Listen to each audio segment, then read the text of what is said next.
Welcome to NIT Birgunj YouTube channel. आज हामी discuss गर्दैछौँ कि how to install Oracle database. So हामीले के गर्नु छ भन्दाखेरि फर्स्ट गुगल क्रोम या जुन पनि ब्राउजर ओपन गर्नुहोस्। यहाँ के लेख्नु भन्दाखेरि ओरेकल लेटेस्ट भर्सन डाउनलोड भनेर लेख्न सक्नुहुन्छ।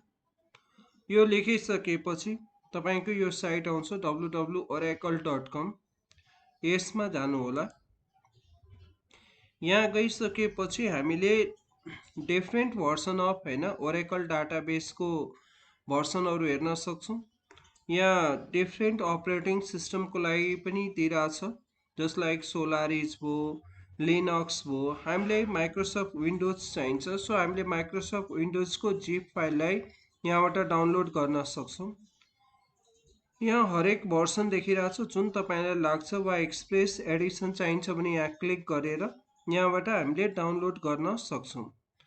आफ्टर डाउनलोड कम्प्लिट गरिसकेपछि देन आफ्टर हामीले इन्स्टलेसन सुरु गर्नुपर्नेछ। मैले डाउनलोड गरिसकेको छु, त्यही भएर म डाइरेक्टली इन्स्टलेसनतिर जान्छु। यहाँ मैले ओरेकल 10G लाई युज गरिरहेको छु, सो यहाँ डबल क्लिक गर्यो।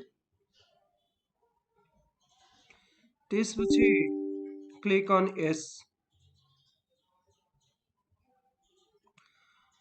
सर्टेन टाइम लाग्छ प्रोसेस हुनको लागि, so wait for this one. हामीले वेट गर्छौँ र आफ्टर कम्प्लिट द एक्सट्र्याक्टिङ जति पनि फाइलहरू हुन्छ त्यसपछि यो इन्स्टलेसनतिर जान्छ। र ओरेकल डाटाबेसमा तपाईँहरूलाई थाहा छ, जस्तै डाटाबेस सफ्टवेयर्सहरूमा Oracle, SQL server, my SQL, MS access different भर्सनहरू छन्, जसमध्ये सबभन्दा बेस्ट भनेको ओरेकललाई लिइन्छ। यो सिक्योरको भ्यूले र लार्ज एमाउन्ट अफ डाटालाई ह्यान्डल गर्ने भ्यूले पनि सबभन्दा बेस्ट के हुन्छ भन्दाखेरि ओरेकललाई मानिन्छ। सो प्रायः जस्तो जहाँ पनि सिक्योर र हाई एमाउन्ट अफ डाटालाई म्यानेज गर्नुपर्ने हुन्छ त्यहाँ पर्सनहरूले ओरेकल नै युज गर्छन्। सो हामीले यो ओरेकललाई युज गर्छौँ। फुल भर्सन पनि पाइन्छ, पेमेन्टवाला पनि पाइन्छ, र यो हामीले फ्री भर्सन पनि युज गर्न सक्छौँ फर स्टुडेन्ट्सहरूको लागि म्यानेज गर्नको लागि।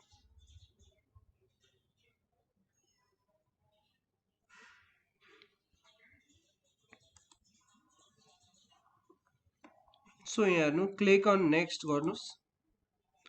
यहाँ आई एक्सेप्ट द टर्म्स हुन्छ, क्लिक गरिसकेपछि क्लिक अन नेक्स्ट, त्यसपछि क्लिक अन अगेन नेक्स्ट। अब यहाँ तपाईँले याद के राख्नुहोस् भन्दाखेरि तपाईँको युजर आइडी चाहिँ एसवाइएस वा सिस्टम हुन्छ र पासवर्ड हामीले एड गर्नुपर्ने हुन्छ। सो पासवर्ड तपाईँहरूले आफूले राख्नु होला र मस्ट बी रिमेम्बर गर्नु होला। सेम पासवर्ड अगेन टाइप गर्नुहोस्, क्लिक अन नेक्स्ट, अनि देन आफ्टर इन्स्टल गर्नुहोस्।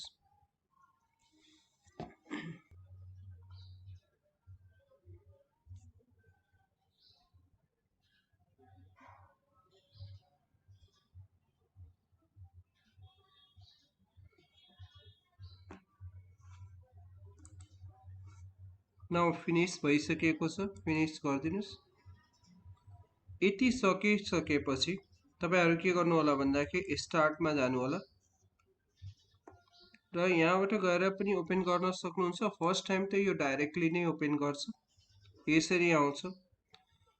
यदि तपाईँहरूलाई हरेक टाइम यो याद हुँदैन भने यसलाई सिलेक्ट गरेर कपी गरेर राख्न सक्नुहुन्छ र हरेक टाइम ब्राउजर्समा यो पार्टलाई टाइप गर्नुभन्दा डाइरेक्टली पेस्ट गरेर ओपन गर्न सक्नुहुन्छ। वा तपाईँले के गर्नुपर्ने हुन्छ भन्दाखेरि स्टार्टमा जानु, एप्समा जानुहोस् र यहाँ गइसकेपछि यहाँ तल जानुहुन्छ भने ओरेकल देखाउँछ। हेर्नुहोस्, ओरेकल देखिरहेछ। यो ओरेकलमा क्लिक गर्नुहोस् र यसमा go to the database home page, यसमा क्लिक गर्नु होला। त्यही ठाउँमा पुग्नुहुन्छ। यहाँ दिएको छ युजर आइडी हाम्रो सिस्टम थियो, पासवर्ड हामीले जुन चाहिँ एड गरेको थियो त्यो अटोमेटिकली दिन्छ वा हामीले एड गर्ने। जुन हामीले इन्स्टलेसन गर्दाखेरि युज गरेका थियौँ। Then after click on login गर्नुस्। यो भइसकेपछि यहाँ तपाईले हेर्न सक्नुहुन्छ एडमिनिस्ट्रेटर, अब्जेक्ट, एसक्यूएल र युटिलिटिज। अहिले हामीले एसक्यूएल लाई युज गर्न गइरहेछौँ, सो एसक्यूएल मा क्लिक गर्नुस्। देन आफ्टर एसक्यूएल कमान्ड्स, यसमा हामीले के गर्छौं भन्दाखेरि क्लिक गर्छौं र यो इन्भाइरोमेन्ट देखिन्छ जहाँ हामीले बसेर एसक्यूएल लाई युज गर्छौं, यानी टेबलहरु। देन आफ्टर इन्सर्ट गर्ने डीडीएल, डीएमएल, डीसीएल कमान्ड्सहरुलाई हामीले यहाँ युज गर्छौं। जस्तै म एउटा फर्स्ट टेबल क्रिएट गरेको छु, क्रिएट टेबल स्टुडेन्ट 66 गर्दै। देन आफ्टर कुन फिल्ड हाल्ने त, जस्तै रोल नम्बर छ। Now integer type primary key हो भने यहाँ प्राइमरी की जसले युनिक भ्यालुलाई एक्सेप्ट गर्छ। Then after as name, student name कस्तो हुन्छ भन्दाखेरि क्यारेक्टर टाइप हुन्छ, साइज दिए। यति नै राखेर सकेपछि यो कमान्ड लेखिसकेपछि यहाँबाट तपाईले रन गर्नुहुन्छ। यहाँ हेर्नुस्, तपाईले गर्दाखेरि टेबल क्रिएटेड भनिसकेको छ। हेर्नको लागि तपाईले के लेख्न सक्नुहुन्छ, DESC। Then after table name,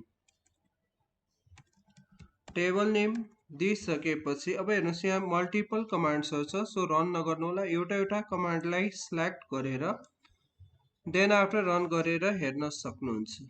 हेर्नुस् यहाँ बनिसकेको छ। त्यस्तै मैले यसमा रेकर्ड फिलअप गर्नु छ भने के लेख्छु, insert into, then after table name दियो